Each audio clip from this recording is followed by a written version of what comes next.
Friday. It's Friday, and here we are again, friends. Thank you so much for tuning in to the Classic Guitar Rock Daily Update. Fridays are always awesome. I don't know why that is. Fridays are awesome, and hope you have a great weekend. Hope we have a good kick, and I hope the Huskies win tonight. Pac-10, Pac-12 championship happens tonight. I don't talk about sports much, but I'm rooting for the Huskies. We'll see what happens. They're not supposed to win. Vegas is favoring Oregon, but we'll see what happens. Okay. You know, at the end of the year, if you listen to Spotify, raise your hand if you stream Spotify, if you listen to Spotify. That's where I listen to most of my music. I mean, it works for me, right? Well, at the end of the year, they do a little year in review thing, and they tell you, how much time you wasted listening to music and all of this stuff. Here's how much money you lost from listening to music, 15,000 minutes this year, whatever. They just give you a year, and they've got all these goofy little charts and graphs that come up. I was shocked. Here's the top 5 bands by the amount of time I listened to in 2023. Now, I'll just tell you, in 2022, my number one artist that I listened to was actually UFO. I listened to more UFO in 2022 than any other artist. I don't remember what the other ones were. But they just did my recap. I have it written down on my artificial intelligence app right here. Here's my top 5 bands by time spent listening to said bands. Top of the list? No, let's start at the bottom of the list, okay? Coming in at number 5, and this surprised me.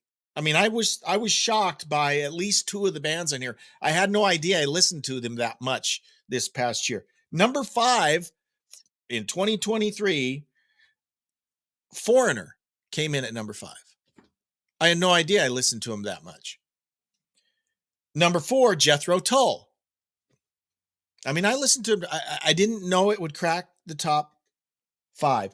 Number 3, Alan Parsons Project. Doesn't surprise me. I listen to Alan Parsons a lot, like at night. When I'm going to bed, I'll listen to Alan Parsons. So that did not surprise me. My number 2, the rest of them, I didn't realize that I listened this much. Coming in at number 2 was Judas Priest. And then at number 1, Rush. Number 1 artist I listened to. So that was fascinating. So if you listen to Spotify, check out their little year in review thing they play for you. Of course, the number 1 podcast I listened to, it was the Classic Guitar Rock podcast. Yeah, you need to check that out. It's a great podcast. If you don't listen to the podcast, you're only getting half the story. Okay, so you need to check that out.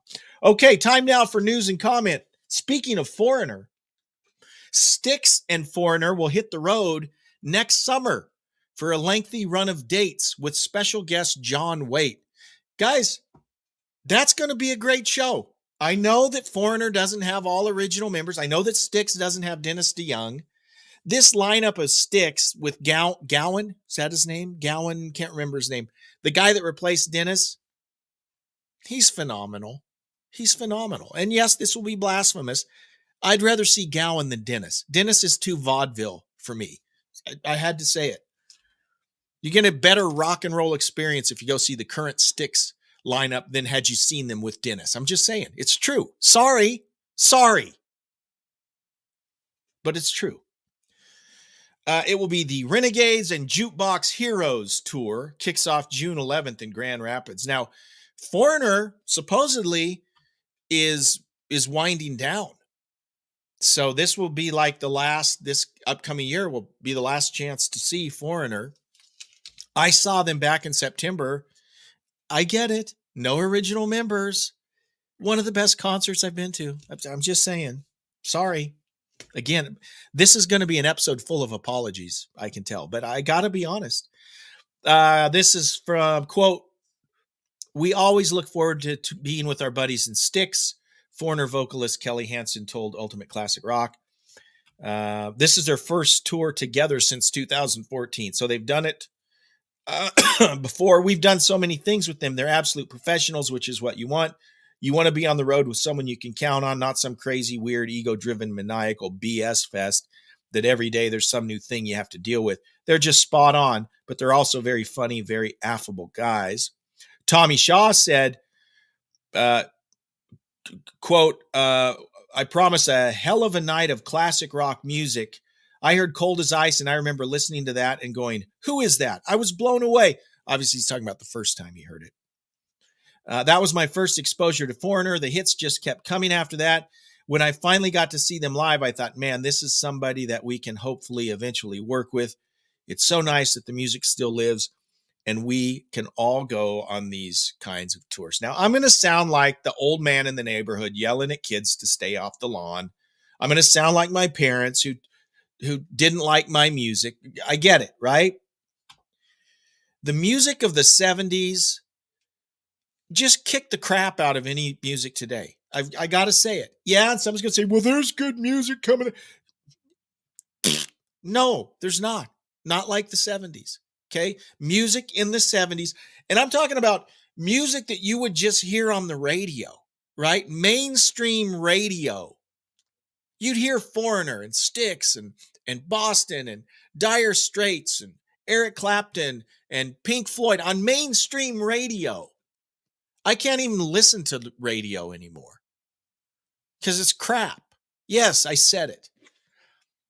There's not new music today as good as the 70s, and I'll die on that hill. Sorry. Getting all worked up again.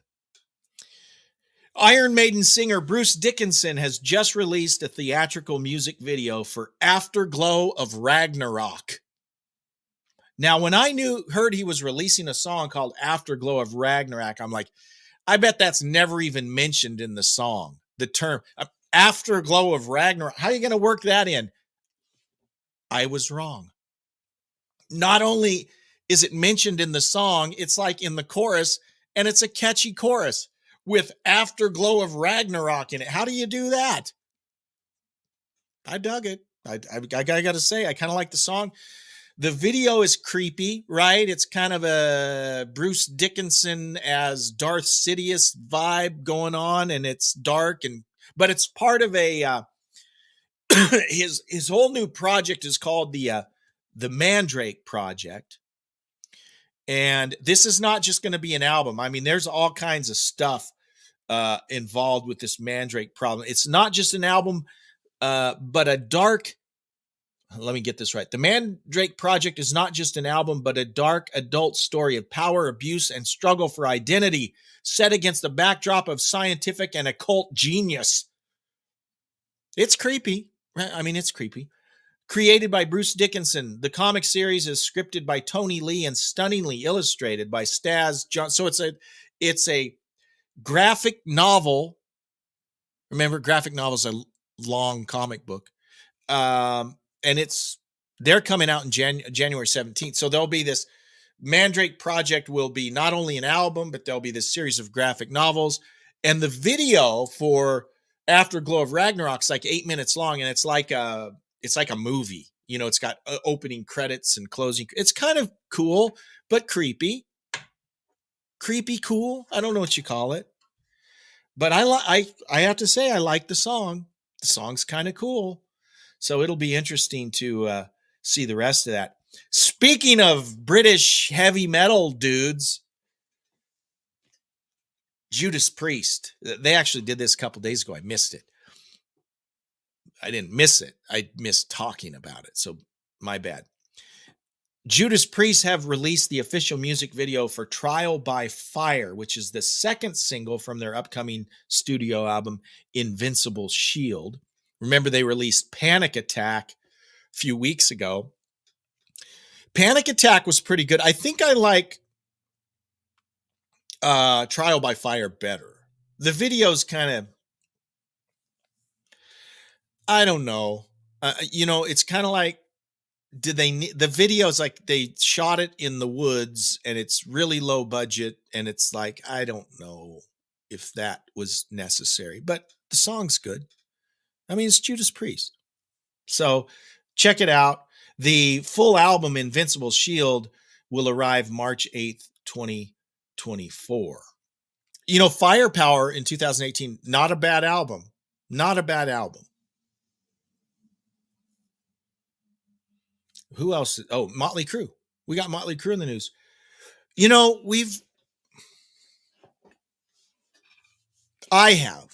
I've kind of slammed Motley Crue with the whole way they handled Mick Mars and all of that. And I still, I still don't like the way that all went down. But I do have to say, John Five, who they brought in to replace Mick, again, I'm going to say something that's going to offend people. John Five's way better than Mick Mars. I mean, he is. Okay? He is. And he's great. And he seems like a good dude. Now, Vince still sounds terrible. There's debate whether Nicky actually even plays his bass live. I don't know. But John Five is awesome, so I don't know. Anyways, they're ready to kick off the new year in style at the Acrisure Arena in Greater Palm Springs. It's Crew Year's Eve. Yes, that's right. New Year's Eve with the Crew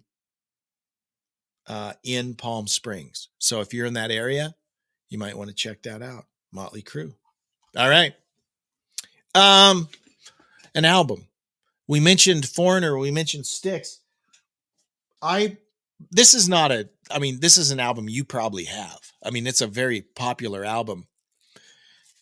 Speaking of Styx, I have bought this album unintentionally 3 times in the last 10 years. I'll be in a record store or flea market or something. They're selling records. Oh, Grand Illusion. And then I get home and realize, I've already got 3 copies of it at home and on cassette. But you can never have too many copies of this album because it's a really good album. It really is.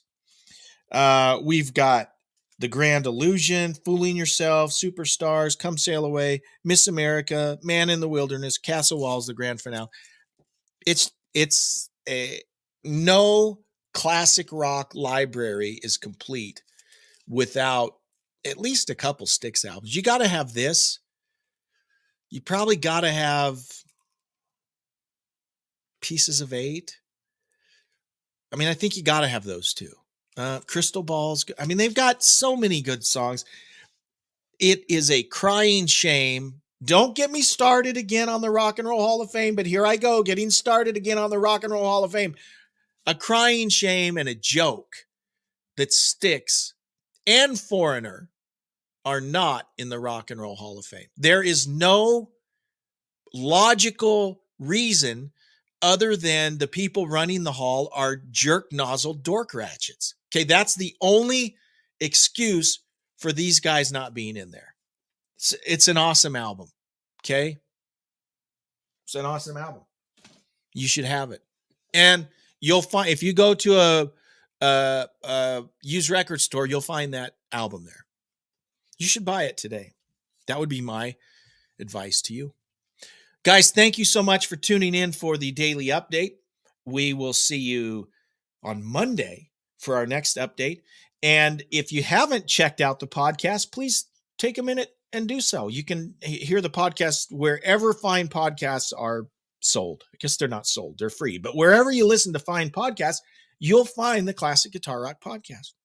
Thanks so much. We'll see you. Live long.